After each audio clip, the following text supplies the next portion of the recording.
Hey there, I'm Floria. Let me tell you how I turned my life around after years of family drama. Picture this: I'm a 28-year-old painter, chasing my dreams in the concrete jungle of New York City. Sounds glamorous, right? Well, it's been anything but. Growing up, it always felt like I was just a shadow of my older brother, Marcus.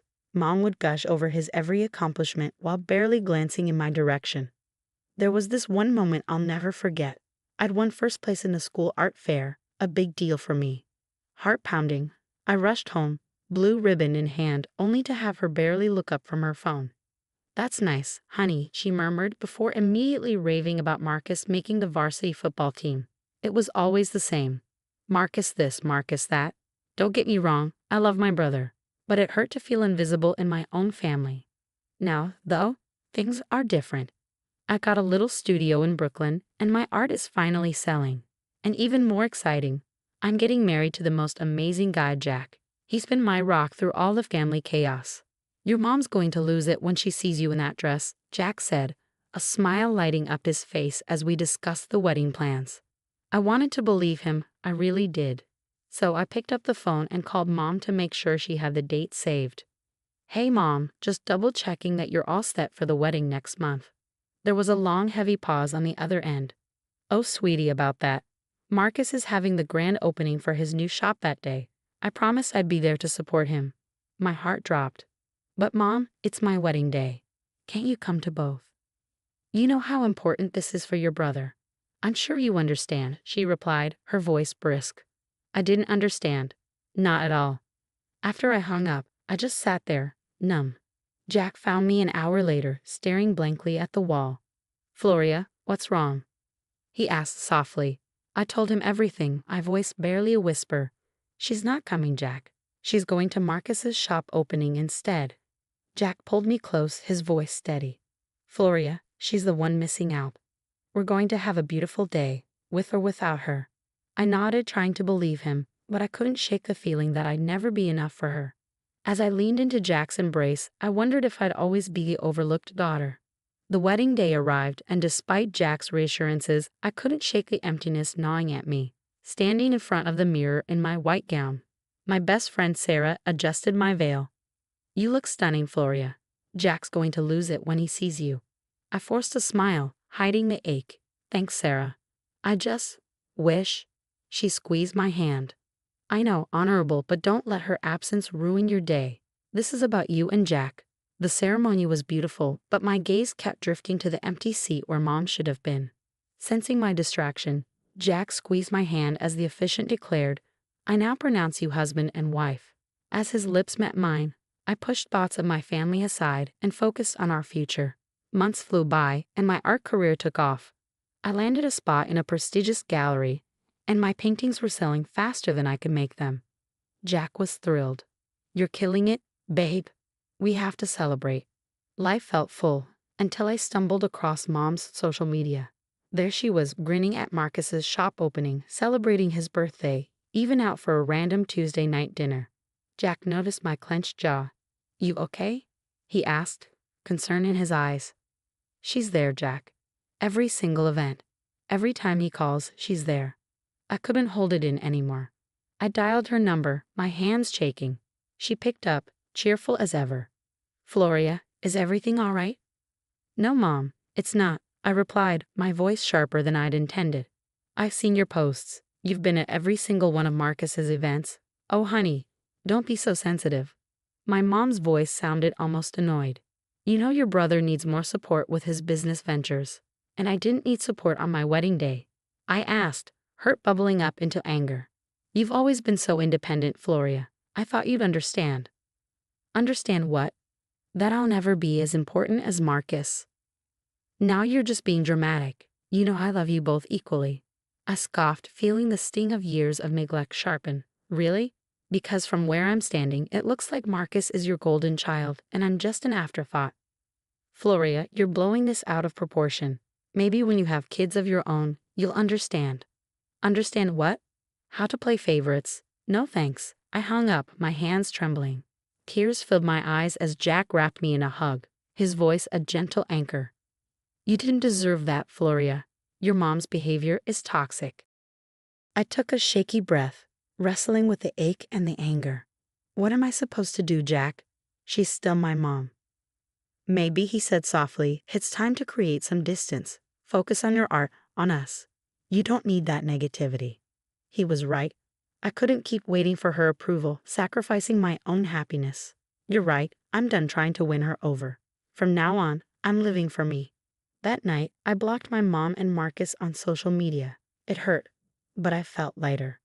The next morning, I went to my studio, picked up my brush, and felt a surge of freedom I hadn't felt in years. This was my life, my art, my choice. For the first time, I felt truly free. 2 years passed in a whirlwind of paint and success. My art was selling faster than I could create it, and Jack and I were expecting our first child. Life was good, really good. One day, while I was in my studio, the doorbell rang. To my surprise, it was my Aunt Marge, looking anxious. "Floria, sweetie, we need to talk." We sat down, and she fidgeted with her purse, a hint of fear in her eyes. "There's something you need to know about Marcus and your mother." My heart sank. "What's going on, Aunt Marge?" She sighed, looking me in the eye. "Marcus's business. It's not what it seems. He's been laundering money." I felt as if the room was spinning. "What? How do you know?" "I overheard your mother on the phone. She's involved too, Floria. They've been using your college fund to finance this whole operation." My mind reeled. My college fund. Why? "There's more," she continued, her voice a whisper. "Remember your wedding day? Your mother wasn't at Marcus's shop opening. She was meeting with some shady people, setting up new investments." My chest tightened as betrayal crashed over me. So she lied to me about everything. Aunt Marge nodded, her face etched with regret. "I'm so sorry, sweetie. I couldn't keep this from you any longer." After she left, I sat alone, numb with shock. Jack came home to find me still there, tears streaming down my face. "Floria, what happened?" I poured everything out, my voice breaking as I recounted Aunt Marge's revelations. Jack's face hardened, his jaw clenched. "They've manipulated you for years," he said, his voice low with anger. "You don't deserve this, Floria." I looked down at my swollen belly, torn between the love for my family and the pain they caused. "What do we do now?" Jack paced the room, his face set with determination. "We can't let them get away with this, Floria. It's not just about you anymore. We have to think about our child." I took a deep breath, feeling the weight of the decision ahead. We could tip off the authorities. Anonymously, let them investigate. "But that's my family, Jack," I whispered, the ache of betrayal twisting within me. "Your family," he said, his voice steady, "who stole from you, lied to you, and prioritized themselves over you for years." My hands shook as I picked up the phone and dialed the local police station. "Hello, I'd like to report some suspicious financial activity." As I spoke, a heavy weight lifted from my shoulders. This was it, the moment I stopped being a victim and took control of my life. When I hung up, Jack pulled me into his arms. "You did the right thing, Floria. I'm proud of you." I nodded, tears blurring my vision. "I just hope I can live with what I've done." Jack placed a hand on my stomach. "Remember, they made their choices. You're protecting our family, our future." As I felt our baby kick, I knew he was right. It was time to break free from the toxic cycle and create a better life for our child. Whatever happened next, we'd face it together.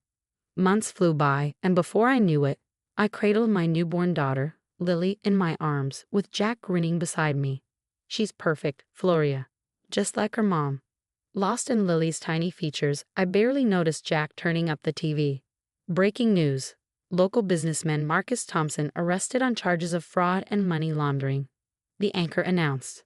My jaw dropped as footage showed my brother being led away in handcuffs. Jack squeezed my hand. "You okay, babe?" I don't know. "It's surreal," I whispered. Just then, my phone buzzed. It was my mom. I hesitated before answering.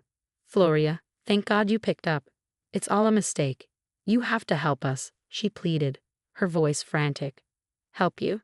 How?" I asked, already knowing her answer. "We need money for Marcus's bail, and I need a place to stay. They've frozen all our accounts." Anger surged within me. "So now you need me? After years of treating me like I didn't matter?" "Honey, please, I'm your mother. Family helps family." "Family?" I scoffed. "You stole my college fund. You chose Marcus's schemes over my wedding day." I'm sorry, Floria. We can make this right, I promise. I looked over at Lily, sleeping peacefully in her crib. No, Mom, I have my own family to protect. I can't get involved in your mess. But where will I go? What will I do? I took a deep breath. Figure it out, just like I had to. Goodbye, Mom. I hung up, my hands shaking, and Jack pulled me close. You did the right thing, Floria, he murmured. We can't let them drive us back into their drama.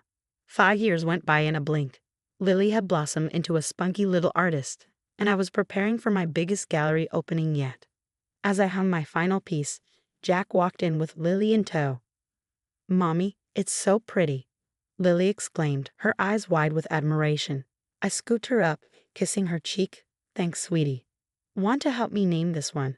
As Lily pondered, Jack showed me his phone. Check this out. It was a news article. Marcus Thompson sentenced to 15 years. Mother struggles to find employment amid scandal. I felt a strange mix of emotions. Not quite sadness, not quite satisfaction. You okay? Jack asked. I nodded, glancing around the gallery. Yeah. For the first time in forever, I really am.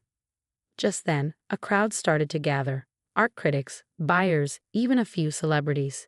Jack gave me a quick kiss. Knock 'em dead, babe. We'll be right here, cheering you on. I caught sight of my reflection in a nearby mirror. The insecure, overlooked daughter was gone. In her place stood a confident artist, a loving mother, and a devoted wife.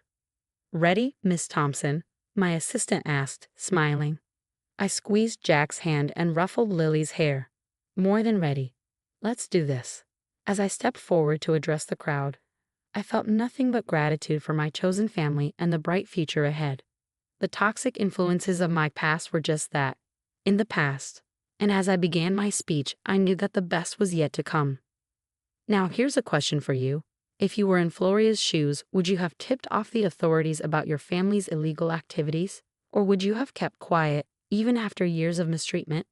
This dilemma pits family loyalty against personal integrity, and it's a tough call.